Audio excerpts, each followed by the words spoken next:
ఎప్పుడైతే ఆ నక్షత్రాన్ని చూశారో పరిశోధకులకు అర్థమైపోయింది, ఎంత జ్ఞానం ఉన్నా, ఎంత తెలివి ఉన్నా, మనం చేసిన పాపముల నుండి మనల్ని విడిపించగలిగిన వాడు, పాపం వల్ల వచ్చే జీతం మరణం, ఆ తర్వాత మనిషికి నరకం, ఆ నరకము నుండి మనల్ని విడిపించగలిగిన వాడు ఈ లోకంలో ఎవరూ లేరు.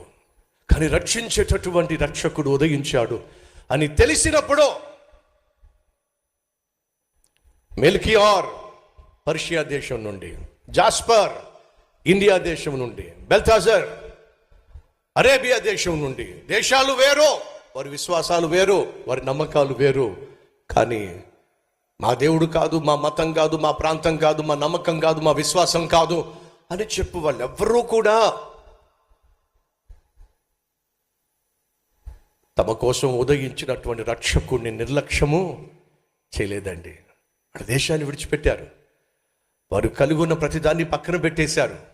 వారిని రక్షించడానికే ఉదయించిన యేసుక్రీస్తును ఆరాధించడానికి, పూజించడానికి ఆ పరిశోధకులు యెరూషలేము దిగొచ్చేశారు.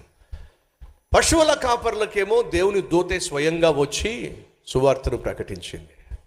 కానీ పరిశోధకులకేమో దేవుడు ఏం చేశాడు? పరిశోధకులకు పరిశోధించే నక్షత్రాన్నే వారికి కనపరిచి వారికి సువార్తను అందించాడు.